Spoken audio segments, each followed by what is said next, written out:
Noida sector 93 में बनी super take की अवैध इमारत को गिराने का काउंटडाउन जारी है। न्यूज 18 सबसे बड़े डिमोलिशन की लगातार तस्वीरें आप तक पहुंचा रहा है। 175 घंटे की महा कवरेज के साथ हम डिमोलिशन से जुड़ी हर बात आप तक पहुंचा रहे हैं। 28 अगस्त को ध्वस्तीकरण के दिन अलग अलग 10 कैमरों से हर तस्वीर भी हम आपको दिखाएंगे, लेकिन आज हम आपको दुनिया की 5 ऐसी तस्वीरें दिखाने जा रहे हैं जो अब तक का बड़ा डिमोलिशन कहा जाता रहा है। नोएडा के ट्विन टावर को भी कुछ इसी तर्ज पर ही गिराया जाएगा। तो सबसे पहले बात कर लेते हैं अबू धाबी यानी कि दुबई के मीना प्लाजा टावर की।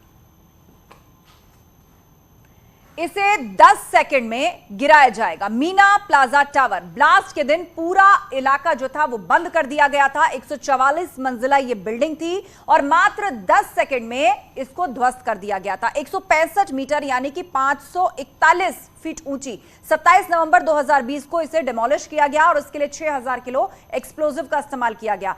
इस बिल्डिंग में कुल मिलाकर 10,000 सुराख करने पड़े थे ड्रिल करके। ब्लास्ट के दिन पूरे इलाके को बंद कर दिया गया था। 144 फ्लोर की बिल्डिंग देखिए ताश के पत्ते की तरह कैसे ढह गई थी मात्र 10 सेकंड में। तो यह भी दुनिया के बड़े डिमोलिशंस में से एक माना जाता है। तो दुबई की इस बिल्डिंग की तर्ज पर नोएडा के ट्विन टावर को भी गिराया जाएगा। टावर को गिराने वाली कंपनी एडिफिस का दावा है कि पूरी तैयारी कर ली गई है, लेकिन धूल से कैसे लोगों को बचाया जाएगा इसके ठोस इंतजाम की जानकारी अभी तक नहीं है।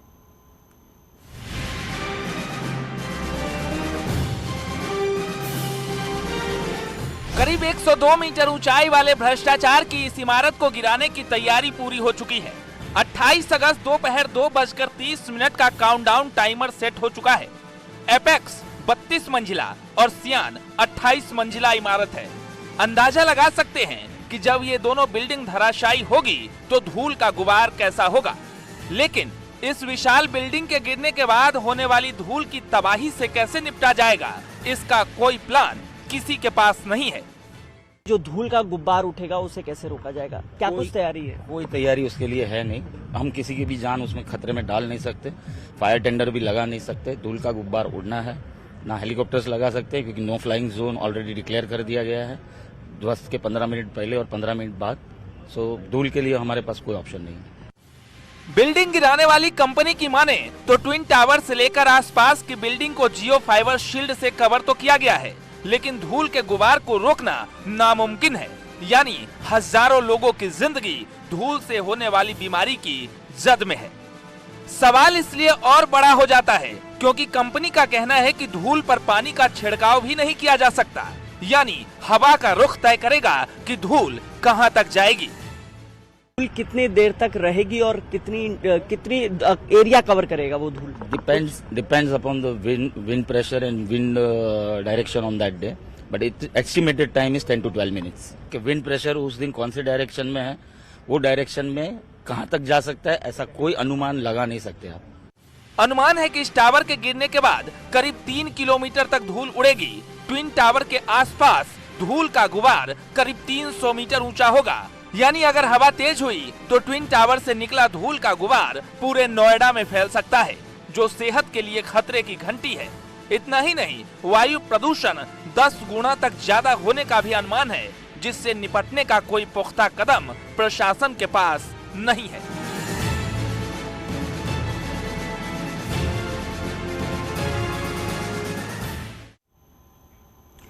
तो जब ट्विन टावर डिमोलिश होगा, इसको डिमोलिश करने वाली कंपनी एडिफिस का कहना है कि धूल का गुबार इतना तेज होगा कि डिमोलिशन के तुरंत बाद पानी का छिड़काव संभव ही नहीं है। नो फ्लाई जोन के कारण हेलीकॉप्टर से भी पानी का छिड़काव यहां नहीं हो सकता। तो ऐसे में सवाल यह है कि आखिर धूल का होगा क्या? वो धूल का गुबार जो दूर दूर तक फैलेगा, लोगों के घरों तक जाएगा, वायुमंडल में जाएगा, प्रदूषण बन के हमारे बीच में होगा। तो आपको हम जर्मनी में गिराए गए एक बिल्डिंग की तस्वीर दिखाते हैं। यह बिल्डिंग फ्रैंकफर्ट यूनिवर्सिटी में थी, लेकिन पूरी तरह सुरक्षा के बीच धूल और मलबे से लोगों को बचाते हुए इसे डिमोलिश किया गया। एफ टावर जर्मनी, यूरोप का ध्वस्त होने वाला सबसे ऊंचा टावर यह था। 2 अलग अलग ब्लास्ट किए गए थे इस टावर को डिमोलिश करने के लिए। 5वें और 17वें फ्लोर पर यह ब्लास्ट किया गया था। 2 हिस्सों में टूटकर यह बिल्डिंग गिरी थी। मतलब 90 डिग्री डिमोलिशन नहीं था, बिल्डिंग के दो हिस्से हो गए थे जब बिल्डिंग टूटी थी। 50,000 टन मलबा उसके बाद निकला था जब बिल्डिंग पूरी तरह से ग्राउंड पर समा चुकी थी। मलबे को हटाने में 5 महीने का वक्त लगा। 50,000 टन मलबा, तो यह भी अपने आप में एक बड़ी चुनौती होती है प्रशासन के लिए कि बिल्डिंग डिमोलिश हुई है तो अब उस डेब्री का क्या होगा। यूरोप का ध्वस्त होने वाला सबसे ऊंचा टावर एफ टावर जो कि जर्मनी में था, 2 अलग अलग ब्लास्ट इसको डिमोलिश करने के लिए किए गए थे। 5वें और 17वें फ्लोर पर यह ब्लास्ट हुआ था। उधर चीन की बात करें तो यहां भी एक अनोखा डिमोलिशन किया गया था। चीन के जियांग शहर में रिहायशी इलाके में गोल्डन फ्लावर बिल्डिंग को गिराया गया था। 118 मीटर यानी कि 387 फीट ऊंची बिल्डिंग को गिराने के लिए इस बिल्डिंग्स के चारों ओर 13 फीट का गड्ढा खोदा गया ताकि धमाके का जो असर है वो कम हो। 3 फुटबॉल मैदान जितना 66 फीट ऊंचा मलबा इसमें निकला था, जिसे हटाने में करीब 70 दिन का वक्त लगा था। धमाके का असर कम करने के लिए आसपास से गड्ढा खोदा गया। 1400 किलो डायनामाइट और 1200 डेटोनेटर्स का इस्तेमाल हुआ। 3 फुटबॉल मैदान जितना 66 फीट ऊंचा मलबा इस बिल्डिंग को गिरने के बाद बना था। करीब 32,000 टन मलबा निकला, जिसको हटाने में ही आप समझिए 2 महीने से ज्यादा यानी 70 दिन का वक्त लग गया। 15 सेकंड में यह बिल्डिंग जमींदोज की गई थी। 118 मीटर यानी 387 फीट की इसकी ऊंचाई थी। गोल्डन फ्लावर बिल्डिंग चीन। बिल्डिंग के चारों ओर 13 फीट का गड्ढा खोदा गया ताकि जो ब्लास्ट हो उसका असर कम से कम हो। तो ट्विन टावर, नोएडा के जिस ट्विन टावर की हम बात कर रहे हैं उसको गिराने के बाद करीब 40,000 टन मलबा निकलने की संभावना है और इसे हटाने के लिए 3 महीने का वक्त लग सकता है। फिलहाल पुलिस से लेकर एडिफिस कंपनी के तमाम अधिकारी इसी तैयारी में जुटे हैं कि बिल्डिंग को सेफली डिमोलिश किया जाए।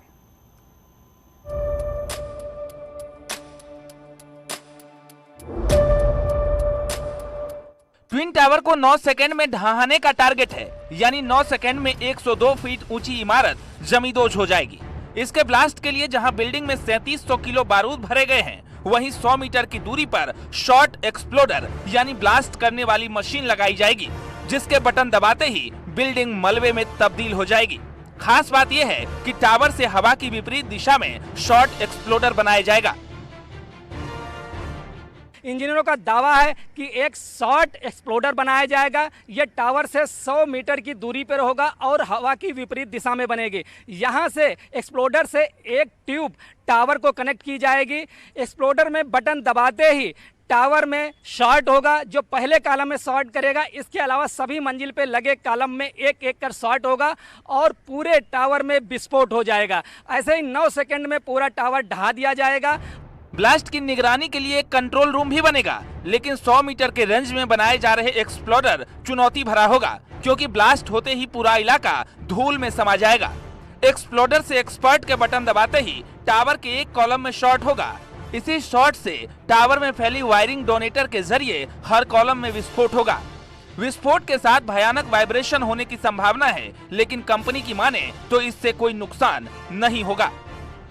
वाइब्रेशन के लिए इम्पैक्ट कुशन बम्स बनाए गए हैं, जो बेसमेंट 2 में और पोडियम के अंदर और बाहर के मैदान में, वो सब जगह इम्पैक्ट कुशन बम्स बनाए गए हैं टू मिनिमाइज द वाइब्रेशन। और हमारे फॉरेन एक्सपर्ट्स ने एक रिपोर्ट बनाई है यूके वाले वाइब्रोटेक एजेंसी से कि यहाँ पे नोएडा है सेस्मिक जोन 4 में, अगर वो अर्थक्वेक आता है तो उसका वाइब्रेशन का होता है 300 मिलीमीटर पर सेकंड का ट्रैवलिंग स्पीड होता है उसका।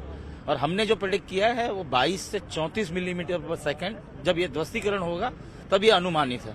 तो जो नोएडा में भूकंप आता है उसका 10% भी वाइब्रेशन हम लोग एक्सपेक्ट नहीं कर रहे हैं। इस ब्लास्ट को लेकर पुलिस भी चौकस दिखाई दे रही है। करीब 300 पुलिस जवान और अधिकारी ब्लास्ट के दिन जगह जगह तैनात रहेंगे। कई जगहों पर परी चौक, एक्सप्रेसवे, महामाया फ्लाईओवर के पास ट्रैफिक डाइवर्जन भी होगा। एक्सप्लोसिव जोन के आसपास सुबह 7 बजे से सड़कें बंद हो जाएंगी। और मुझे लगता है कि लगभग 300 के करीब हमारे सभी रैंक्स मिलाकर ऑफिसर रहेंगे और ट्रैफिक पुलिस, क्योंकि बहुत जगह से डाइवर्जन्स भी होंगे, एक्सप्रेसवेज पे भी डाइवर्जन्स होंगे हमारे, और लोगों को सुगमता से तो चल सकें इसके लिए ट्रैफिक का भी हमारा डिप्लॉयमेंट रहेगा। जो हमारे मेजर पॉइंट्स हैं परी चौक पे है और महामाया पे है, वहाँ पर 2 बजे से ही ट्रैफिक को रोका जाएगा। प्रशासन और टावर गिराने वाली कंपनी का दावा है कि तैयारी पूरी है, लेकिन आसपास की सोसाइटी के रेसिडेंट्स की परेशानी लगातार बरकरार है। नोएडा से संदीप पांडे के साथ हिमांशु शुक्ला, न्यूज़ 18।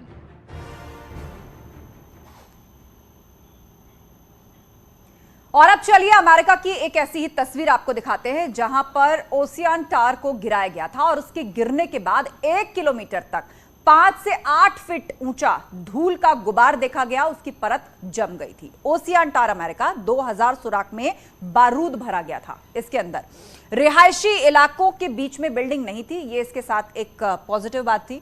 करीब 40,000 टन का मलबा निकला था इसके डिमोलिशन के बाद। 1 किलोमीटर तक 5 से 8 फीट तक धूल की परत जम गई थी। आसपास जो भी कुछ था आप अंदाजा लगाइए, 5 से 8 फीट तक धूल की परत देखी गई। वही धूल का गुबार जिसके बारे में हम बार बार बात कर रहे हैं नोएडा के ट्विन टावर्स को लेकर। अगर भारत की बात करें तो केरल में भी 4 बिल्डिंग्स को इसी एडिफिस कंपनी ने पूर्व में ध्वस्त किया था और उसके बाद वहां का जो पोल्यूशन था वो 5 गुना बढ़ गया था। महीनों तक लोगों को हेल्थ प्रॉब्लम्स हुए, जिसमें कि सर दर्द, अस्थमा, अटैक, एलर्जी जैसी परेशानी हुई। प्रशासन को स्वास्थ्य शिविर वहां पर लगाना पड़ा था। और तस्वीरों से साफ है कि ट्विन टावर गिरने के बाद धूल कितनी खतरनाक होगी। आलम यह कि अभी से ही ट्विन टावर के आसपास की सोसाइटी के जो लोग हैं वो घर छोड़कर जा रहे हैं कुछ समय के लिए। कोई रिश्तेदार के यहां पर शिफ्ट कर रहा है तो कोई किराए के मकान में जाने को मजबूर है। आपको भी दिखाते हैं उन रेजिडेंट्स का दर्द जिन्हें ट्विन टावर गिरने से सबसे ज्यादा नुकसान है।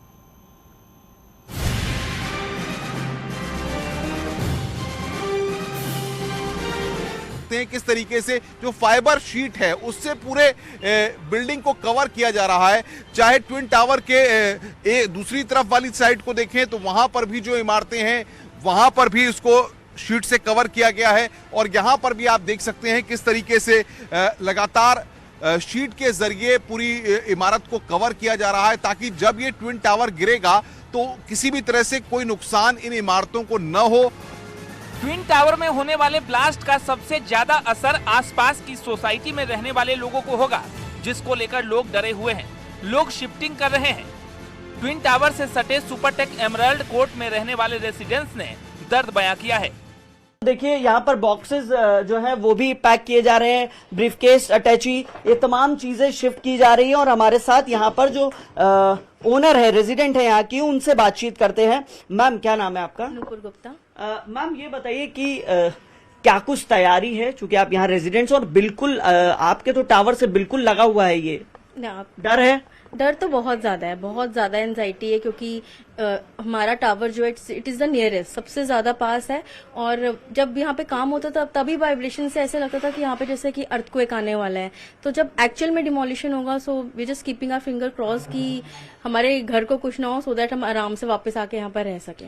ध्वस्त होने वाले सुपरटेक ट्विन टावर के सबसे करीब एस्टर 2 के 11वें मंजिल पर रहने वाले परिवार ने अपना दर्द बताया, जिनके परिवार में बुजुर्ग पिता, प्रेग्नेंट महिला सहित 10 लोग हैं।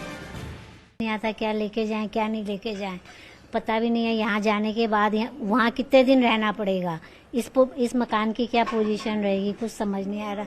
दिमाग कुछ काम नहीं कर रहा है, बहुत ज्यादा परेशान हो रहा है। तो और क्या क्या बताया? मैं प्रेग्नेंट हूँ और मुझे नीचे जाने में इतनी प्रॉब्लम होती है कि इतनी ज़्यादा यहाँ से डस्ट आती है कि मुझे खांसी अभी तक रुक नहीं रही है।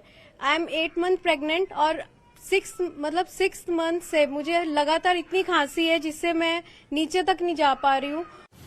लोग घर खाली कर जा रहे हैं, लेकिन जिन लोगों के पास कोई ठिकाना नहीं है उनके लिए सिल्वर सिटी सोसाइटी ने ठहरने का इंतजाम किया है। यहाँ पर बेड लगाई गई है, साथ ही ब्लास्ट को लाइव दिखाने के लिए प्रोजेक्टर भी, पार्किंग, खाना पीना के साथ तमाम इंतजाम किए गए हैं।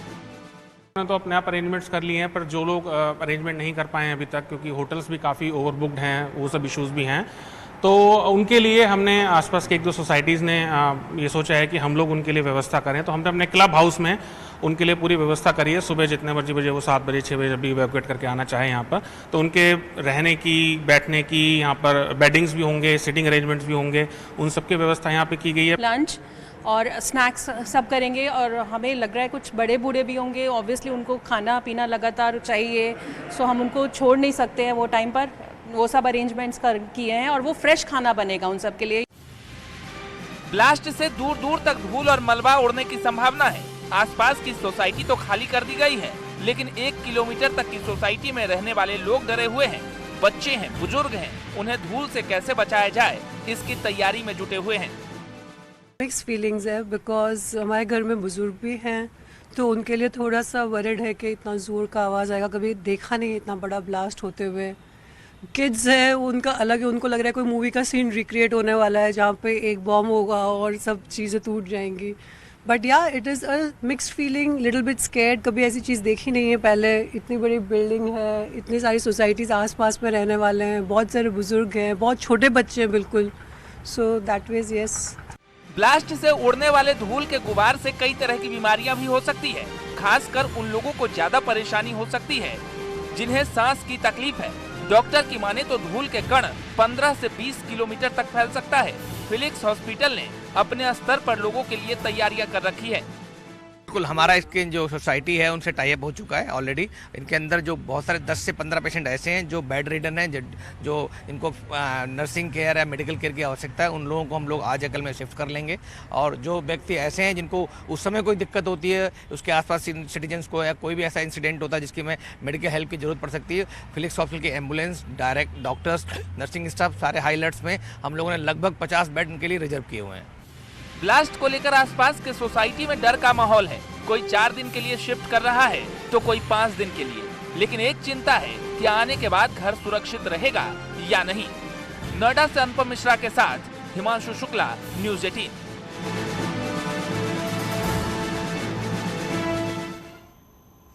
जिस वक्त ये ब्लास्ट होगा उस वक्त 30 मिनट तक नो फ्लाई जोन रहेगा। उस वक्त कोई भी प्लेन वहां से नहीं गुजर सकता। आखिर ऐसा क्यों किया गया है, इस पर एविएशन एक्सपर्ट्स क्या कह रहे हैं, आपको सुनवाते हैं। एविएशन एक्सपर्ट हर्षवर्धन ने इस पर क्या जानकारी दी है। मेरा नहीं मानना कि कोई इससे बहुत ज़्यादा इफेक्ट पड़ेगा। तो बहुत रेयर सिचुएशन में कोई आता है तो जो एयर कंट्रोलर्स हैं उनको they have to just divert the route. पर इसका मुझे कोई इसका ऐसा इम्पेक्ट नहीं लगता कि उससे कोई परमानेंट डस्ट स्टॉर्म बनेगा या कुछ लंबा चौड़ा। तो एक तो उसके इम्पैक्ट बहुत थोड़ा है और जो थोड़ा है वो एक लोकलाइज लेवल पे जाके सेटल होगा और फिर ग्राउंड पे आके वो रीसेटल करेगा। सर वैसे ही उसे उस पीरियड आधे घंटे के लिए नो फ्लाइंग जोन घोषित कर रखा है। तो ठीक है, मतलब इसी से सेफ्टी प्रिकॉशन, मतलब ये भी नहीं है ना कि मतलब आप इधर नीचे आप उसको डिब्री को जो है वो फोड़ रहे हैं, उधर ब्लास्ट कर रहे हैं, उधर से जो है आप हवाई जहाज उड़ाएं। उसमें सवाल ये नहीं होता कहीं दफ़े प्रोजेक्ट